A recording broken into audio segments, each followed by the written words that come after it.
Good evening. This is CTV News for this Tuesday, July the 2nd. I'm Sonia Shrivastava. Glad to have you with us. A new elite DUI enforcement team is on the road, so police and others are telling motorists to watch out if you plan on drinking and driving, particularly going into this July 4th weekend. Our Denise Douglas working on the story all day long. And Denise, a pretty powerful campaign they've got coming. Absolutely. And speaking of powerful numbers too, listen to this. 158 people were killed in alcohol-related crashes in Maryland last year. Over 3,000 were injured, and this team is aiming to cut those numbers down. The state police impaired driving effort, or SPIDER as they are called for short, will focus on catching drunk drivers. It's made up of officers from state police and whatever jurisdiction that they're targeting. The team has been working in Prince George's since May and say they are making a difference. Over 250 drunk drivers have been taken off the road, 8 people arrested for drug possession, and some 1,300 traffic stops have been made during that time. We deployed in Prince George's County. We also deployed in Baltimore County. We have a good working relationship with them also. As far as PG County, we've deployed in certain identified areas along with their team, and we worked in a cooperative effort. Prince George's County has yielded a lot of results. There is a significant problem with DUI offenses in Prince George's County.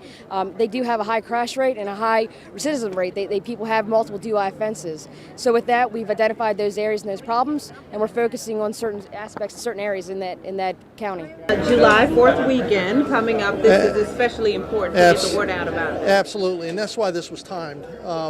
So many times, everyone is having a great time with family, friends, and you always have to think about who's been drinking, who should be driving, a designated driver, and those things need to be talked about before the picnic or the barbecue starts, so that we keep everyone safe and everybody's loved ones come home every night. Now, the SPIDER team will be making its rounds around the state. It is being funded by the Motor Vehicle Administration. Certainly very timely for the 4th of July holiday. Absolutely. All right. Thank you, Denise. Well, the soaring cost of higher education has many students taking on significantly more in college loans. On Monday, interest rates on some new federally backed loans doubled. The increase affects approximately 7 million students across the country. Our Rochelle Metzger has more from the University of Maryland, College Park. As if record high tuition costs weren't enough, college students are dealt another hefty blow. Congress has left town without taking action to prevent interest rates on Stafford student loans from doubling. Students we spoke to here at the University of Maryland say that has them worried about their future. College just got more expensive for those who can least afford to pay. It's really stressful. Sydney Perlato took out student loans to attend the University of Maryland. The Georgia native already pays out-of-state tuition and says she's constantly trying to figure out how she'll pay for school. I mean, I'm just working during the summer. I'm working here to try to pay them off in the future, and hopefully I'll be able to get a good job after graduation to get everything under control. But it's really hard to think about the looming debt.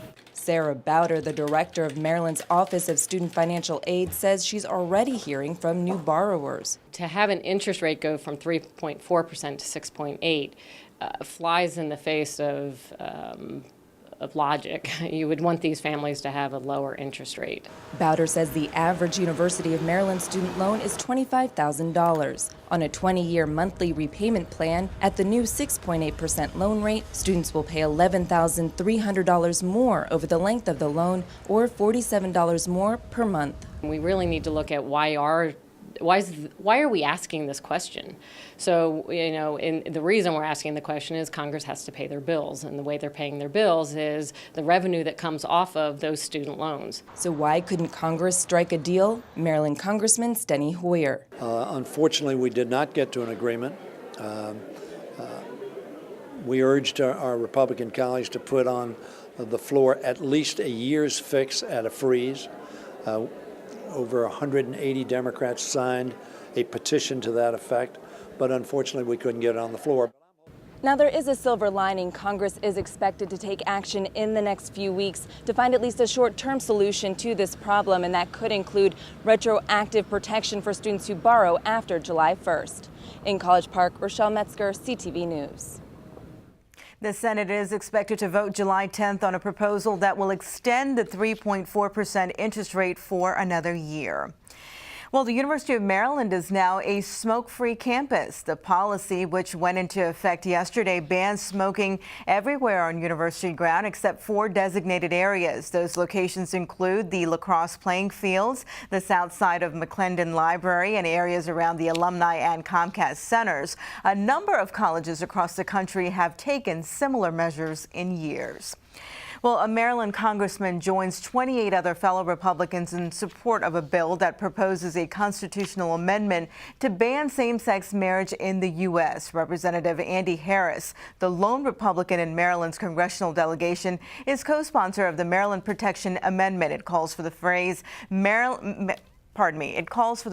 marriage in the United States shall consist only of the union of a man and a woman to be added to the Constitution. Harris recently voiced his displeasure with the U.S. Supreme Court's decision on the Defense of Marriage Act, but the congressman says he's glad the court upheld individual states' right to define marriage.